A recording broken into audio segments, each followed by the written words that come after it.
All right. Hello, I'm Casey. How are you? That's good. Thank you for asking. I'm doing pretty well myself. Today we're going to be reading Frog and Toad Are Friends, which is I like Frog and Toad a lot. So let's jump in.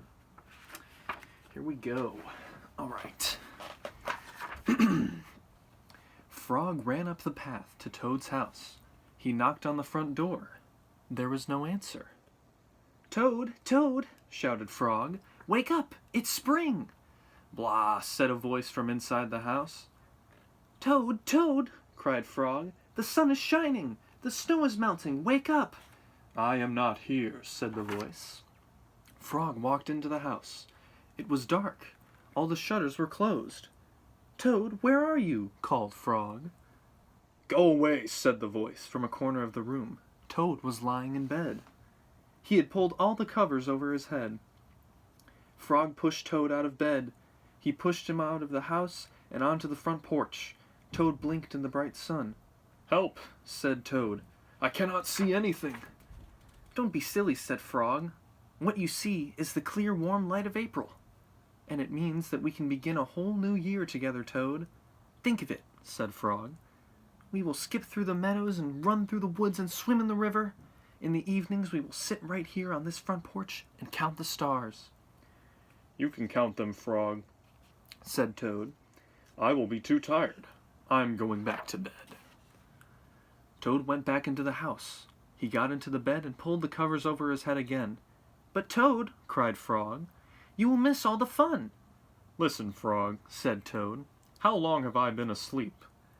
"You have been asleep since November," said Frog. "Well then," said Toad, "a little more sleep will not hurt me. Come back again and wake me up at about 1/2 May. Good night, Frog." Man. "But Toad," said Frog, "I will be lonely until then." Toad did not answer. He had fallen asleep. Frog looked at Toad's calendar. The November page was still on top. Frog tore off the November page. He tore off the December page, and the January page, the February page, and the March page. He came to the April page. Frog tore off the April page too. Then Frog ran back to Toad's bed. "Toad, Toad, wake up! It is May now." "What?" said Toad. "Can it be May so soon?" "Yes," said Frog. "Look at your calendar." Toad looked at the calendar. The May page was on top. "Why, it is May," said Toad as he climbed out of bed. Then he and Frog ran outside to see how the world was looking in the spring.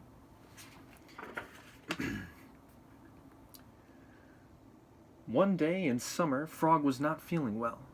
Toad said, "Frog, you are looking quite green." "But I always look green," said Frog. "I am a frog." "Today you look very green, even for a frog," said Toad. "Get into my bed and rest." Toad made Frog a cup of hot tea. Frog drank the tea, and then he said, "Tell me a story while I am resting." "All right," said Toad. "Let me think of a story to tell you."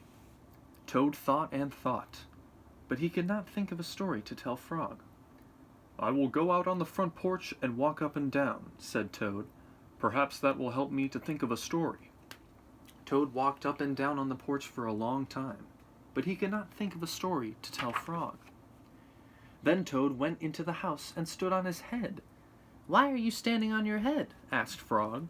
"I hope that if I stand on my head, it will help me to think of a story," said Toad. Toad stood on his head for a long time, but he could not think of a story to tell Frog. Then Toad poured a glass of water over his head. "Why are you pouring water over your head?" asked Frog. "I hope that if I pour water over my head, it will help me to think of a story," said Toad. Toad poured many glasses of water over his head, but he could not think of a story to tell Frog. Then Toad began to bang his head against the wall. "Why are you banging your head against the wall?" asked Frog. "I hope that if I bang my head against the wall hard enough, it will help me to think of a story," said Toad.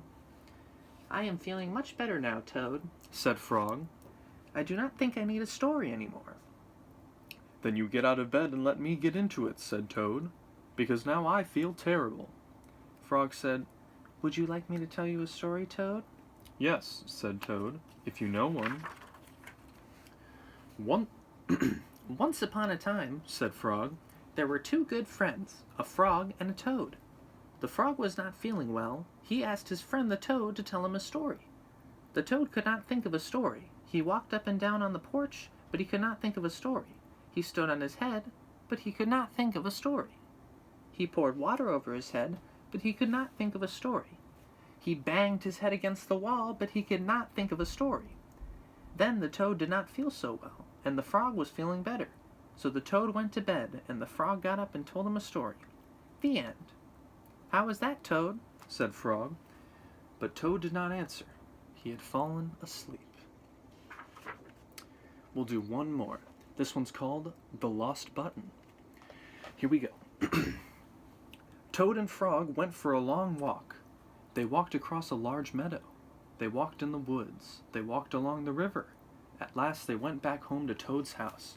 "Oh, drat," said Toad. "Not only do my feet hurt, but I have lost one of the buttons on my jacket." "Don't worry," said Frog. "We will go back to all the places where we walked. We will find your button." They walked back to the large meadow. They began to look for the button in the tall grass. "Here is your button," cried Frog. "That is not my button," said Toad. "That button is black. My button was white." Toad put the black button in his pocket. A sparrow flew down.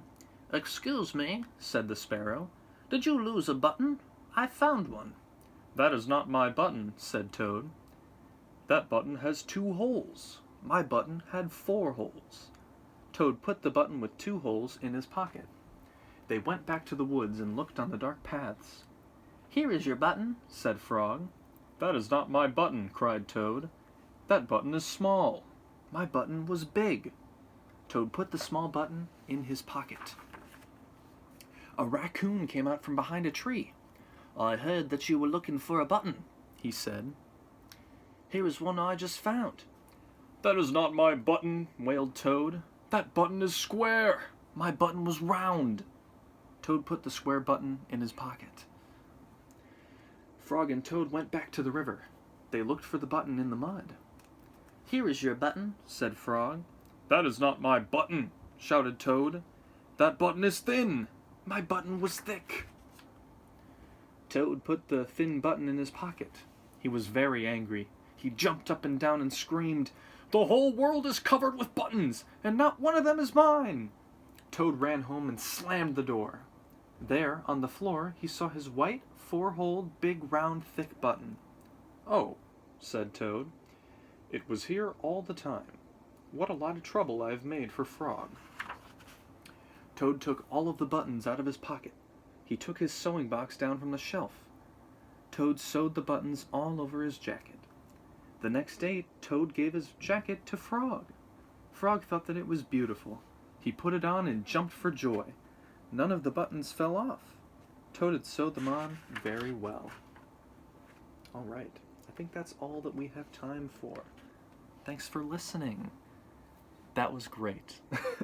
All right, bye-bye.